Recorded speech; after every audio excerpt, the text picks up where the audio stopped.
Chers élèves, chers apprenants, merci encore une fois de plus d'être là pour ce nouveau numéro du Forum École au Burkina. Je me nomme Ryan Nwende Compaoré, je suis professeur certifié des lycées et collèges en histoire-géographie. Alors pour la séance d'aujourd'hui, nous allons travailler avec les élèves de la classe de 4e et principalement en géographie. Et nous abordons bien sûr le dernier chapitre selon les nouveaux curricula, chapitre 5 qui s'intitule l'Europe. Et dans ce chapitre, nous allons aborder évidemment la toute première leçon qui s'intéresse aux forces et aux faiblesses de l'agriculture de l'Union européenne.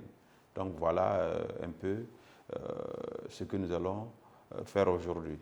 Et pour cela, je vous invite à rester concentré et à suivre pour pouvoir évidemment tirer profit de cette séance de cours. Donc, on y va. Alors, c'est, comme je l'ai dit, chapitre 5.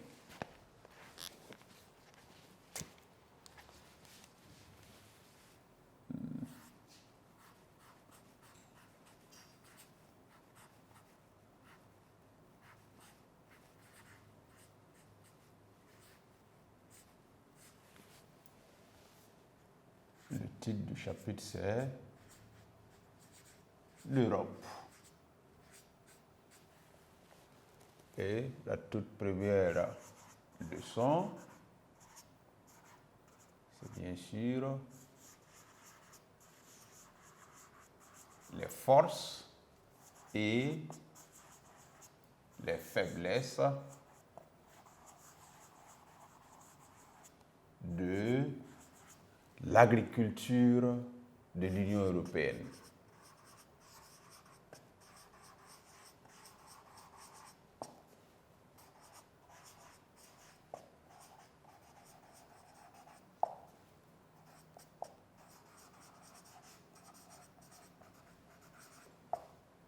Donc voilà, alors on doit l'encadrer.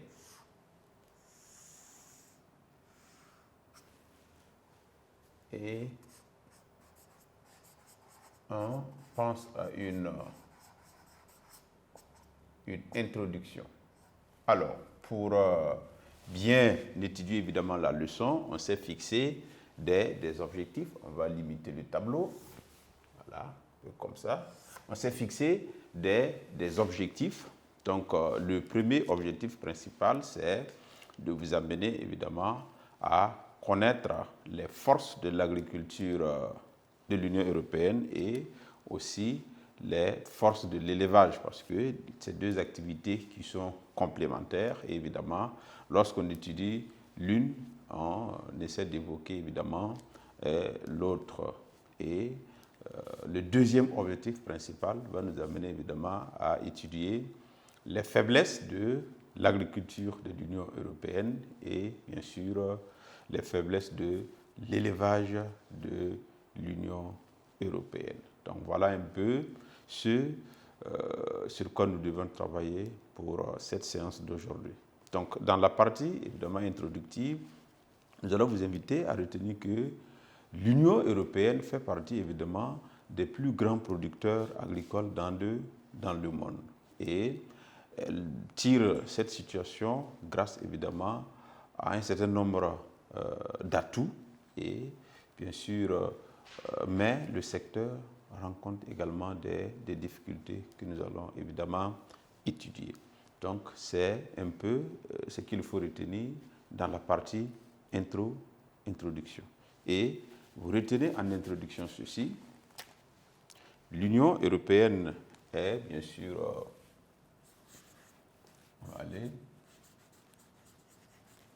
l'Union européenne, en abrégé comme ça, UE, c'est le deuxième producteur mondial, deuxième producteur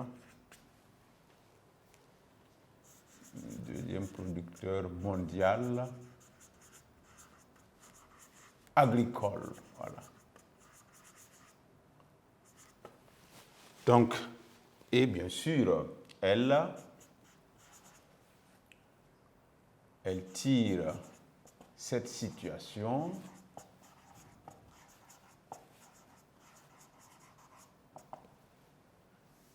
d'énormes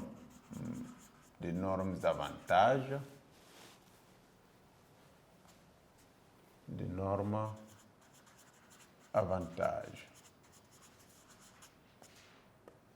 Elle produit, l'Union européenne produit du blé, de l'orge, de la vigne,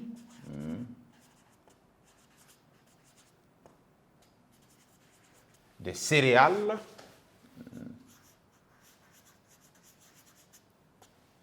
bien sûr, des légumes, etc., etc.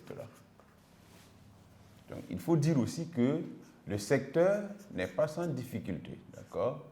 Mais ce secteur rencontre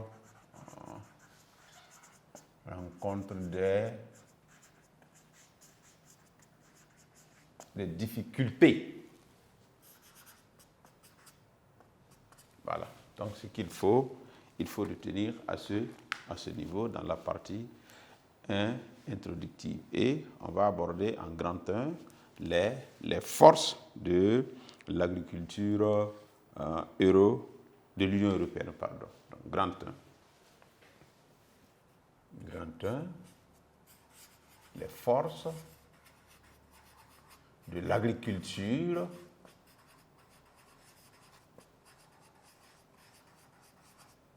de l'Union européenne.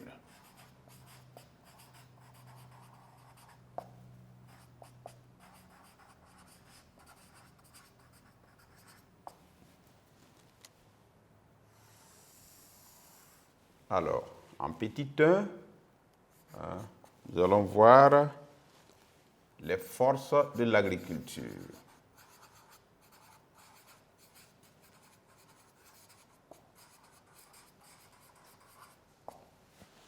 Alors, ici, qu'est-ce qu'il faut retenir? Pour ce qui est des forces, il y a plusieurs forces dont bénéficie évidemment l'agriculture de l'Union européenne. Sur le plan naturel, on peut dire que l'agriculture bénéficie évidemment des terres et bien sûr une diversité de terres, disons, riches, une diversité de climats et une abondance de pluie.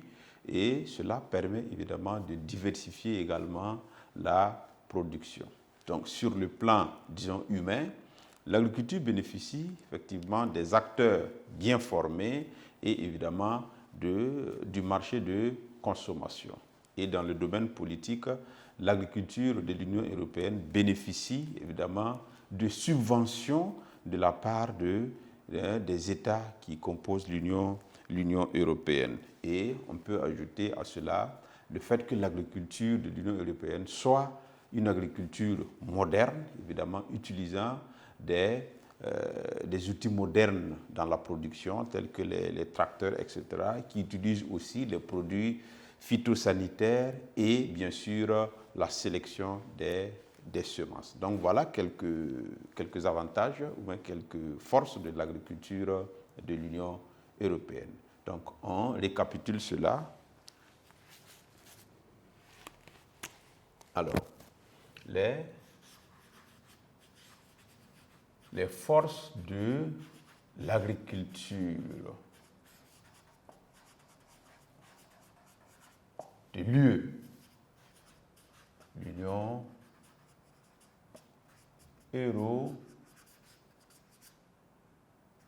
européenne sont. Voilà. Alors, nous avons les sols riches, d'accord, un climat diversifié. Il y a aussi une bonne pluviométrie,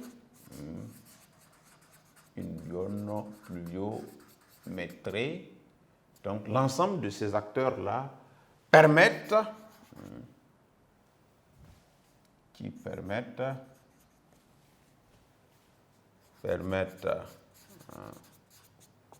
une diversification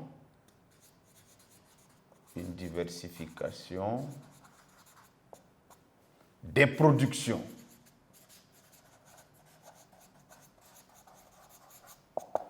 Alors, un autre avantage, c'est les acteurs. L'agriculture bénéficie des acteurs bien formés, d'accord, et bien sûr d'un vaste marché de consommation, de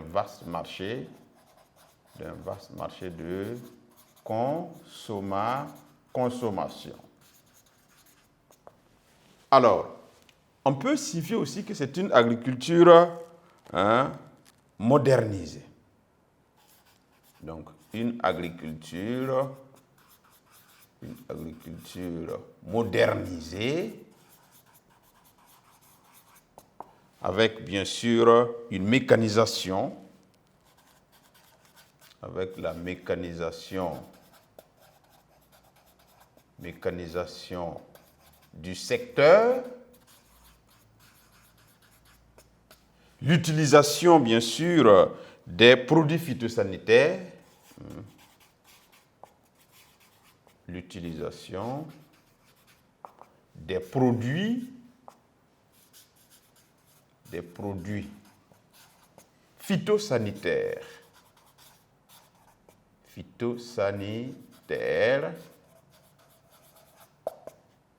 et bien sûr une dernière force que nous allons mentionner, c'est les subventions. Les subventions dont elle bénéficie.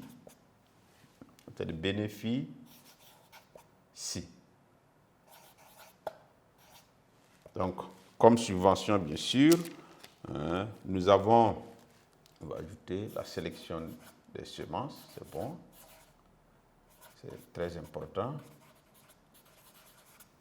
Sélection des semences et la subvention dont elle bénéficie. On peut parler, bien sûr, du plan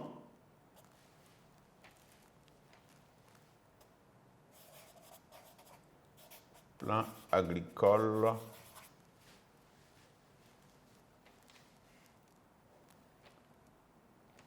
non, c'est pas plan, pardon, la politique agricole commune, pardon. C'est la politique agricole commune, en abrégé PAC. P-A-C. Et bien sûr, du fonds européen,